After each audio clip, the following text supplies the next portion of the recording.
Hi, ladies and gentlemen. Terry Martin here with the Illinois Channel, and I'm joined with Jeff Berkowitz from Public Affairs TV. Jeff, it's been a while. You've been doing interviews on some of the people in Chicago running for the school board. We're not going to talk about that today, but I tell them to the audience that's why we haven't been coming back. Both Jeff and I have been doing our own brand of reporting in our separate entities. But Jeff, obviously the big news that is changing not only the United States but the world is that Donald Trump is now not only have been the 45th president, he is now the 47th president of the United States.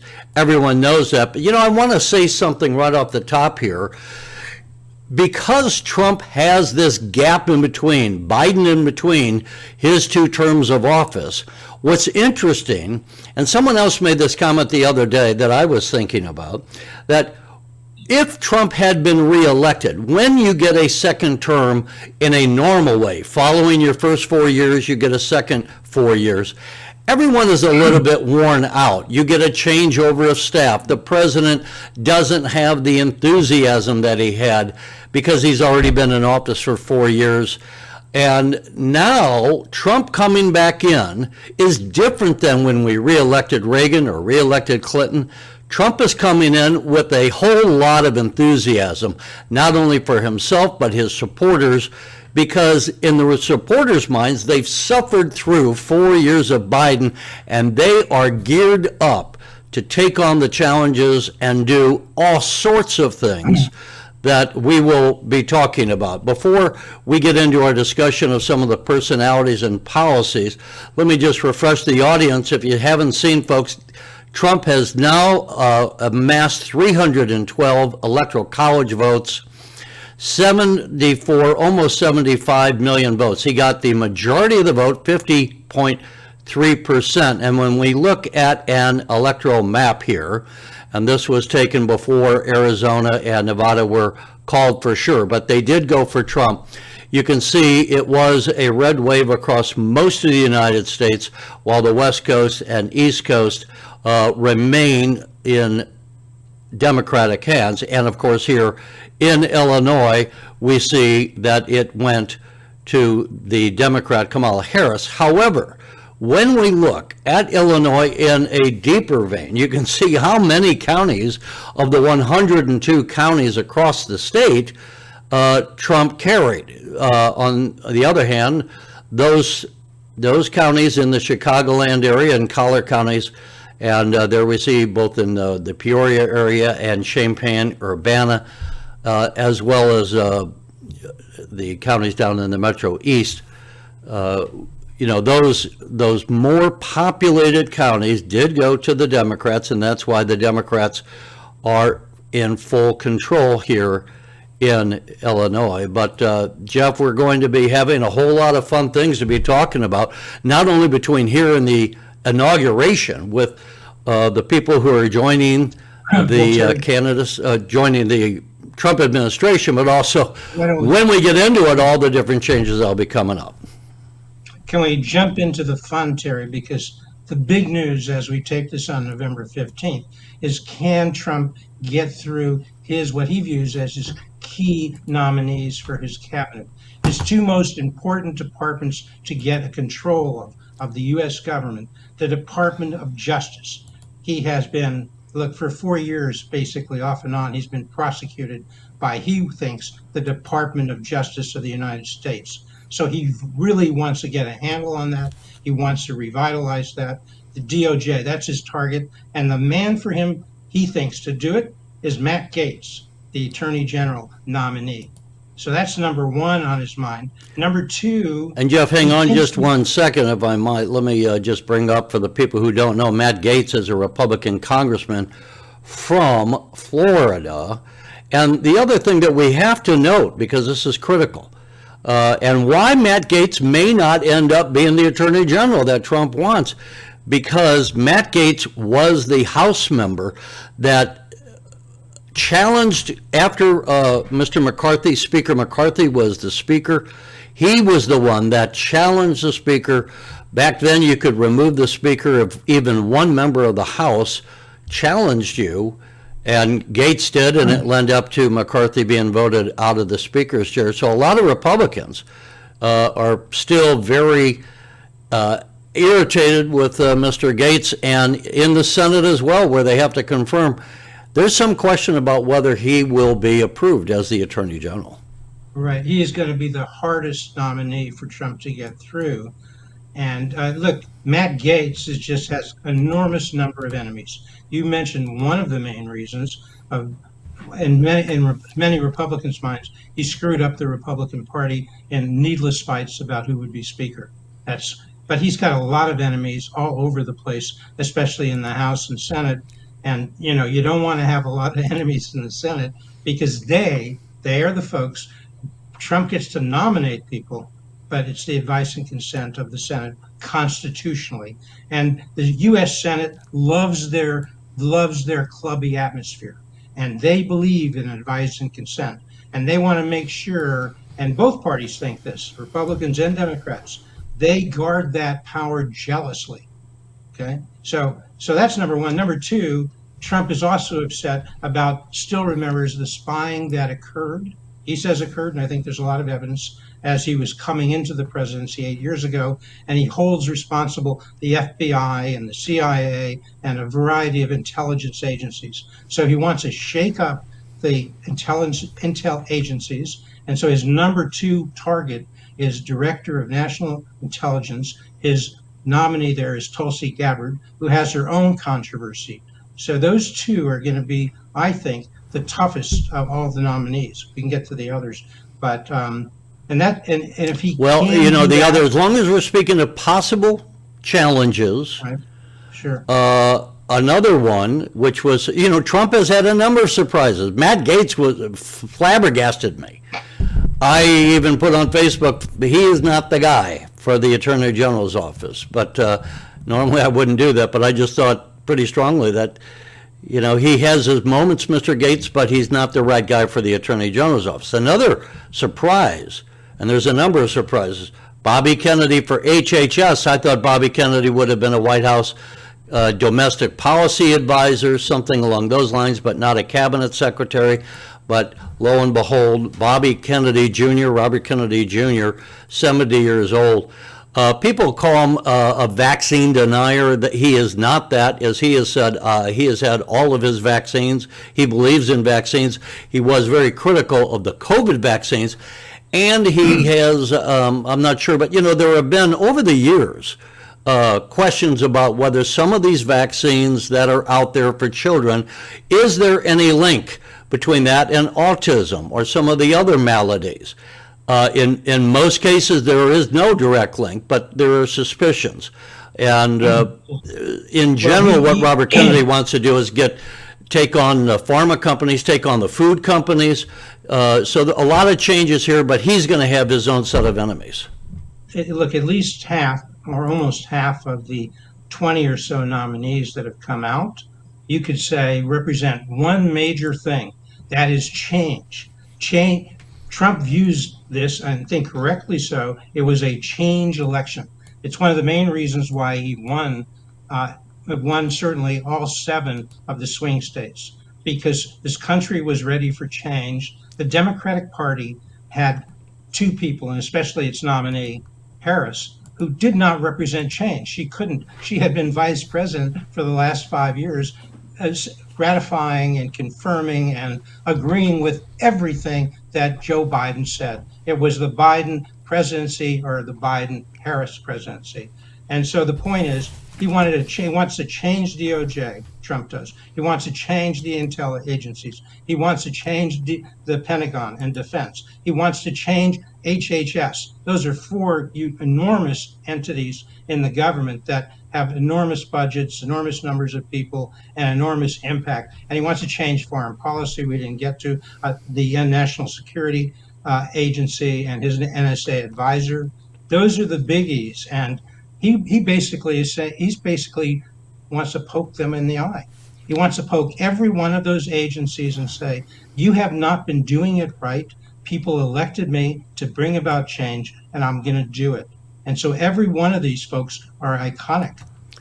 I mean, they are the antithesis of what has preceded them. Well, let me bring up another surprise. Let's talk about surprises. This is another one. Pete Hegseth, who is a decorated combat veteran and had been a weekend host on Fox News, and so people probably know him from that. But no one, I think, saw that coming. But Hegseth has written a book, The War on Warriors, and he was fed up. He is fed up, I should say, with all of this pushing of woke policies within the Pentagon and onto our defense structure. And Hegseth is going to be targeting that, among other things. Now, we should also say, and we'll get into this a bit, some of the waste, fraud, and abuse. The Pentagon needs to be shaken up, not just for the woke policies, which are, DEI and different things being taught, even at West Point. Hegseth is targeting that. But the Pentagon is unable to pass an audit, and they have lost over the years. They have unaccounted something like $12 trillion in assets that they don't have any paperwork for. So this government, as it has been run, not merely in the Biden administration, but over the decades, really needs reforms. We'll have to see if the new Trump administration can do it. But what we are seeing right now is, as you were saying, that we are getting a number of people who are from left field.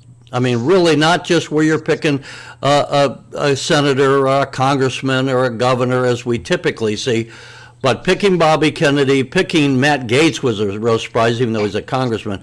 Picking Pete Hegseth is a huge surprise. And Trump is going for broke here. He is not just following the path that we have seen over the years. Well, two quick things. One, foreign policy and especially Middle East policy is due for a major change. And he has put people as the ambassador to Israel, Mike Huckabee, who certainly you're not your normal ambassador to Israel, and certainly not your normal foreign service officer or anything of that type. And he's brought in a special Mid-East envoy, a real estate investor, well-known, Stephen Witkoff. And again, these are not people with the traditional backgrounds for these positions, because he thinks they're not the people. He doesn't want a traditional background. So the question is, can he get most of these? He's certainly not going to get all of these, but can he get most of these to lead the agencies? That's important. And number one, he's really looking for, people say this about Trump. Trump looks at these people like he's casting a TV show.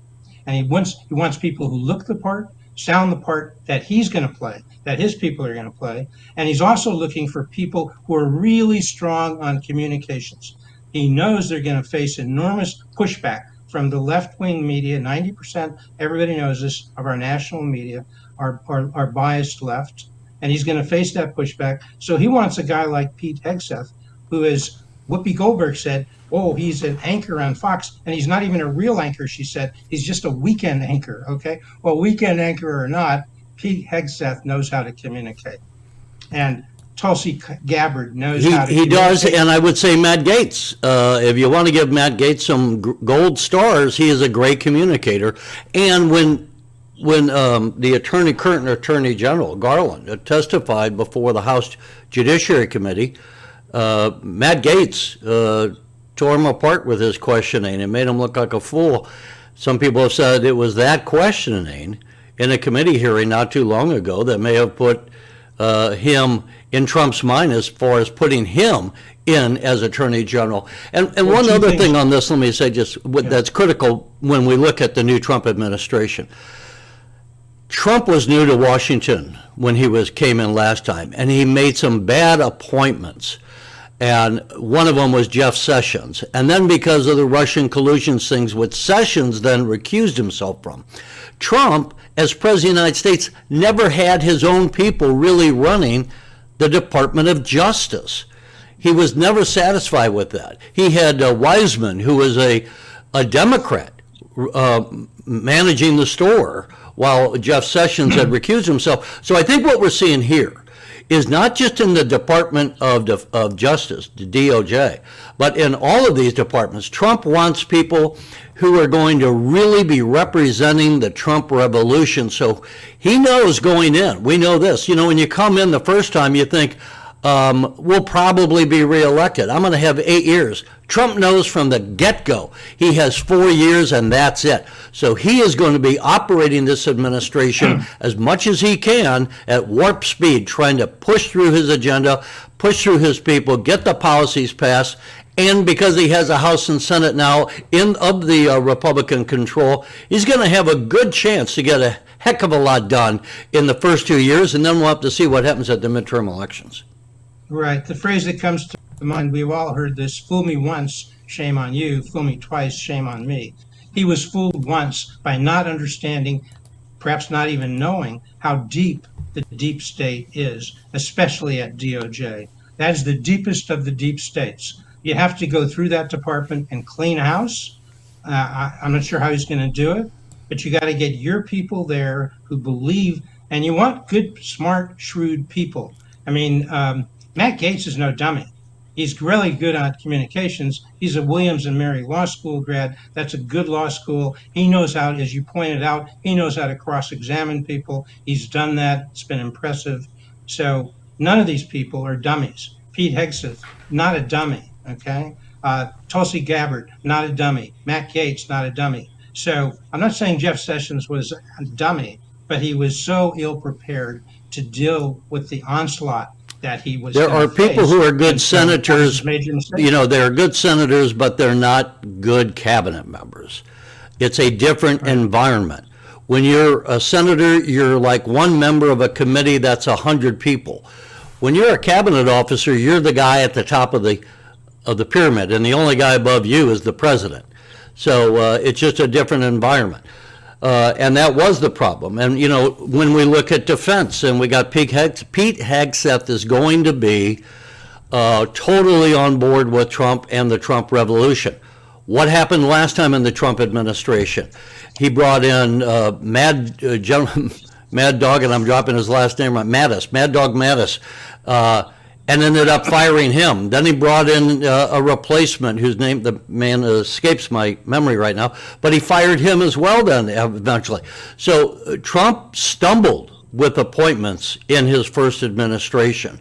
And I think what we're seeing here is because of that, again, brand loyalty to Trump. Obviously, you don't want to be picking people who aren't loyal to your administration, but these are people who are going to be really strong on the Trump team, and a lot of the people in the first administration were not. Well, and this is the complete antithesis of Biden. You almost couldn't remember, you can't almost name any of the people who were in the cabinet of Biden. It was rumored that they never met. They never did anything. But they also were pretty famous in my mind for being incompetent. I mean, well, yes. Look at Homeland Security, Mayorkas. My God, we've had 4 years of an open border, and that's going to be one of the things we're going to see. I'd say before we get to the end of January, and Trump will be sworn in on January 20th, he is going to do everything he can before the end of January to seal that border.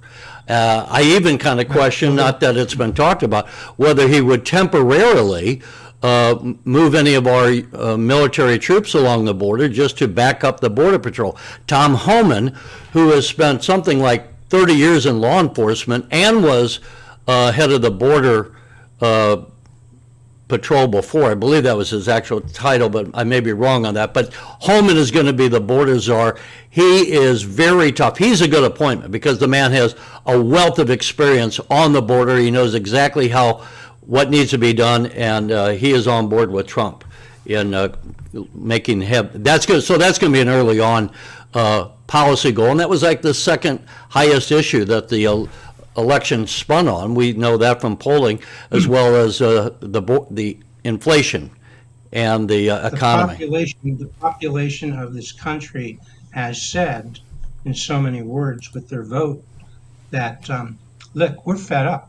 We don't want this anymore. We're fed up with the illegal immigration. We're fed up with the high inflation. We're fed up with a foreign policy, starting with Afghanistan and 13 people needlessly killed and slaughtered. We're fed up with the Israeli slaughter and Biden doing virtually nothing, saying we support them. We support Israel wholeheartedly, and then cutting back every opportunity he had to make sure they couldn't do anything, but he really couldn't hold them back. And Israel has done a great deal to remove Hamas as the major obstacle to peace in the Middle East. And so those three issues, foreign policy, inflation, illegal immigration, he's Trump. Now the question is, Terry, the real question is looking forward, how does he deal with the two wars that are going on? Can he close the war in the Middle East? Can he deal with Ukraine? Well, what's going to happen, and I wanted to bring that up since you brought up Ukraine. Here's the thing. Let's remember, Trump said, I'll end the Ukraine war before I even am sworn in. I'll do it as president-elect. So let's keep an eye on that. He's already had phone calls with both Zelensky and Putin. The United States has enormous pressure that we can put on other countries if we want to. Trump, unlike Biden, is willing to use the levers, the economic levers, the military levers, the political levers to squeeze other people. He did it with Iran in his first term. And with sanctions on Russia, with talking to Zelensky and say, we're not going to be sending you any more aid. That pipeline is going to dry. All of a sudden, those people are going to be forced into coming together and making a deal. Or they're going to face the consequences. And that's an approach that Trump is going to be bringing up. I think another major issue that people haven't focused on as much, but I have to look, when Trump came in 2017, the national debt was $19 trillion. Today, the national debt is at $37 trillion. In just 8 years, I should say, it has virtually doubled. And Jeff, one of the things that Trump has already announced he's going to have is a Department of Government Efficiency, and who's going to be co-chairs on that? Elon Musk, which by itself is amazing. I said to someone the other day, he's like the Albert Einstein of our generation. Elon Musk and Vivek Ramaswamy, who is speaking of being articulate and smart. Vivek is extremely articulate, also very smart, and we have to look at right now, because we have run up debt so high. Right now, we are in the budget paying $1.13 trillion just in interest payment. That is not paying down the debt, which continues to grow, but interest payments, like running up on your credit card, is consuming more and more of the budget, and that is more spending, $1.13 trillion, than what we now spend on defense. Throughout the government, there is massive waste. Here we have $7 billion that we're paying leasing empty office spaces because still so many of the federal bureaucrats are working from home. We have $1.3 billion, which has been sent to people who are dead via the IRS payments, Medicaid payments, veteran groups, and Social Security payments going to people who are no longer alive. And there was a hearing with the Auditor General of the United States earlier this year, where they were hearing on what had happened and gone wrong with some of these COVID payments, the unemployment payments during the Biden administration, and the massive amount of debt. And Jeff, just take a look at this graphic. So $560 billion lost. That's Scott Perry, who was on the committee and hearing the testimony. Let's listen briefly to a bit of that testimony that we heard. According to a combination of estimates, $560 billion, the federal COVID relief funding, may have either been lost to fraud or paid improperly. And while some of my colleagues on the other side of the aisle condense that to a percentage of the overall and would kind of have us believe that it's acceptable because it's a small percentage of trillions of dollars, I don't know, $560 billion. I'm from a little town in Pennsylvania. That seems like a lot of money to folks like me. I imagine you feel the same way. An estimated, this is per ID.me, an estimated 40%, that's nearly half of pandemic unemployment assistance funds, that's $400 billion, did not go to Americans and instead went to criminal gangs in Russia, China, and Nigeria. A Nigerian crime ring named Scattered Canary was involved in submitting more than 2 million.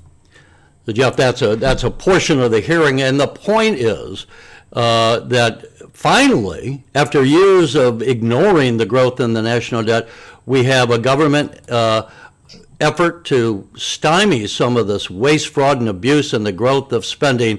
I would say for the first time, until you went back to the Reagan administration, we had what was the name of the commission? Now I'm dropping the name of it, but it was a businessman that President Reagan had brought in, the Grace Commission, William Grace, the Grace Commission, and they put together quite a list of cuts. That Reagan did get some of that. So this is going to be big, and I think on one hand, this is also going to be popular, politically popular, because we got to get a handle on some of the spending.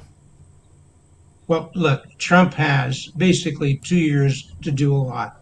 He doesn't know if he'll still have the majority after 2 years that he has with the House and the Senate. And so we've mentioned a number of things he has to deal with that he's got to get. For starters, he's got to get his cabinet, at least most of the cabinet, approved. And then we've mentioned the wars that are going on, the Hamas war and the Ukraine war. And he wants to resolve those if he can, but he doesn't want to split the baby. He doesn't want to say to Ukraine, well, you've lost a lot of territory, but tough, why don't you settle? So he's going to I'm not so sure that he wouldn't say that.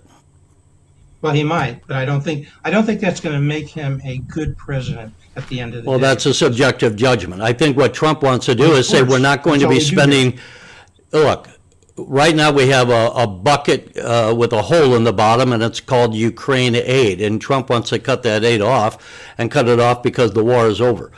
We might spend some money to help them rebuild some, but as you know, he has talked about other allies who have strong interest in that area who perhaps ought to be contributing more. So you don't have to cut the feet off of Ukraine in order to refigure this. Well, you end the war, and that way you don't have to be sending them arms anymore. And let's not forget, the U.S. military also, we're sending them our stuff. We need to rebuild the U.S. military. We should also mention, Jeff, this is key before we close out, we have new leadership in the Senate. Senator John Thune of South Dakota is going to be the new majority leader. And so he is going to be replacing Mitch McConnell. McConnell was never a real big fan of Donald Trump, and they butted heads all the time. So again, when we go back to the first Trump administration, when he had any number of opponents, not just on the Democratic side, but within the Republican Party, who never really at first accepted him. Now he has been the Republican nominee for president 3 times in a row. Now he, for the second time, is the president of the United States. I think the landscape is entirely different, and that's a big takeaway from our discussion today and for looking at this new Trump administration, entirely different landscape than when he came in 2017. The important thing for Donald Trump is to keep his eye on the ball. The strategic issue is China. China militarily, China economically. China is a major, major opponent of the United States. They're talking, people are talking, they may be getting ready for war in 2027. So that's coming up. And there's a lot of doubt whether the U.S. is ready to participate in anything in any kind of holding back of China. So that ought to be a strategic focus day one. He needs people who can deal and with on that right now. Who did he appoint as Secretary of State? Marco Rubio. Marco Rubio is a China hawk. Marco Rubio backs tariffs on China, backs punitive actions against them if they are warlike. And yes, we do have to address it because Xi in China says to prepare for war by 2027. So Trump is going to have to face that. The other thing quickly is to keep in mind the economy. He won on the economy. They liked his economy 4 years ago. They liked what he was saying. He better keep a strong eye on real economic growth. That's the key to a strong right. economy. That's right, Bob. Folks, Jeff and I, as we said in the beginning, we're not able to follow up, but now we're going to be following the Trump administration, all the changes. Stay with us. Give us your thought and comments on what you think. And Jeff, until next time, we will say goodbye. Goodbye.